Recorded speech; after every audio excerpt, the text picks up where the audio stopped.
Education system. Education का मतलब होता है इनहेंसमेंट इन नॉलेज, लेकिन आज के टाइम में इसका मतलब है सिर्फ एक अच्छी सी नौकरी लेना।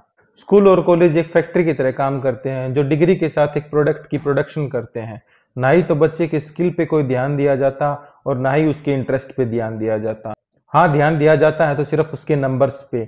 नंबर्स ये डिसाइड करते हैं कि आप इंटेलिजेंट हैं कि नहीं। स्कूल और कॉलेज में क्रिएटिविटी और प्रैक्टिकल की जगह रोट लर्निंग पे ध्यान दिया जाता है। आप एक फॉर्मूला या डेफिनेशन रट लो, एग्जाम में लिख दो, आपके मार्क्स आ जाएंगे, लेकिन रियल लाइफ में वो आपके किसी काम नहीं आएगी।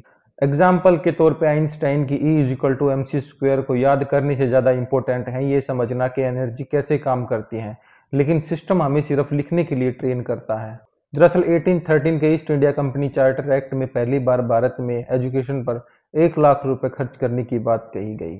इसका कारण ये था कि उनको ऐसे लोग चाहिए थे जो कि शास्त्रीय यानी कि क्लासिकल और स्थानीय यानी कि वर्नाकुलर भाषाओं में अच्छी नॉलेज रखते हों। जैसे कि जस्टिस डिपार्टमेंट में ऐसे लोगों की जरूरत थी जो संस्कृत, फारसी, अरबी की अच्छी नॉलेज रखते हो ताकि वे अंग्रेजी न्यायाधीशों के साथ बैठकर कंसल्टेंट के रूप में काम करें और हिंदू मुस्लिम कानून की एक्सप्लेनेशन कर सकें। मेकाले ने कहा था, हमें ऐसे लोग चाहिए जो कलर और ब्लड से तो भारतीय हों लेकिन ओपिनियंस, मॉरल्स, इंटेलेक्ट से अंग्रेज हो, यानी कि ब्राउन कलर के अंग्रेज जो कंपनी के निचले स्तर के काम करे, ज्यादा सवाल न करे, बस चुपचाप काम करे। मेकाले की ये विचारधारा हमें आज भी देखने को मिलती है। माना जाता है जिसे इंग्लिश नहीं आती या तो पिछड़ा हुआ है या उसे नॉलेज कम है, बल्कि इसका मतलब ये नहीं है उसे इंग्लिश नहीं आती तो पिछड़ा हुआ है। इसका मतलब ये है कि उसे इंग्लिश नहीं आती तो कोई और लैंग्वेज आती होगी।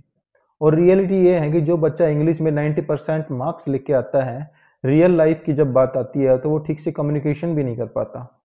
AISHE all India survey on higher education के मुताबिक हर साल भारत में करीब 1.5 CR से ज़्यादा ग्रेजुएट्स निकलते हैं। इंस्टीट्यूट ऑफ कॉम्पिटिटिवनेस की इस रिपोर्ट के अनुसार 8.25% ग्रेजुएट्स ही ऐसे हैं जो अपनी डिग्री से मैच खाती हुई जॉब्स कर रहे हैं।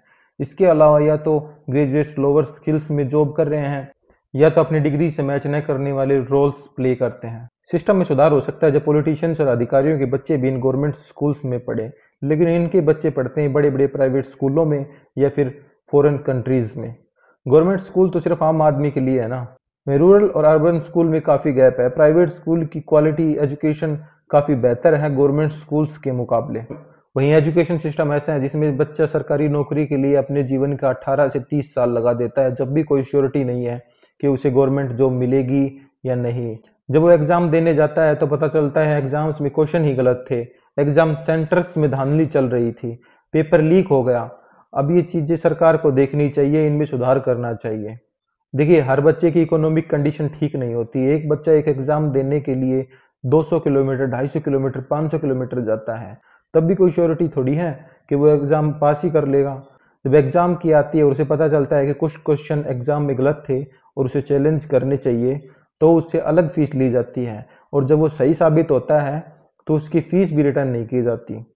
वहीं आज हर इंसान नंबर्स और डिग्री के पीछे भाग रहा है। मेरा मानना यह है कि अपने स्किल और इंटरेस्ट पे ध्यान दिया जाना चाहिए। अगर हम बात करें विराट कोहली या फिर किसी भी बड़े पॉलिटिशियन की, तो उन्होंने नंबर्स और डिग्री की बजाय अपने इंटरेस्ट पे जोर दिया। तो क्या इसका मतलब एजुकेशन जरूरी नहीं है? नहीं, एजुकेशन जरूरी है, लेकिन वही एजुकेशन जो आपको लाइफ के लिए तैयार करे, जो आपके अंदर स्किल डेवलप करे और आपको रियल लाइफ प्रॉब्लम सॉल्विंग करना सिखाए। अगर आपको इस वीडियो से कुछ भी सीखने को मिला तो सब्सक्राइब कीजिए मेरा चैनल शुभम सोलंकी। तब तक के लिए धन्यवाद।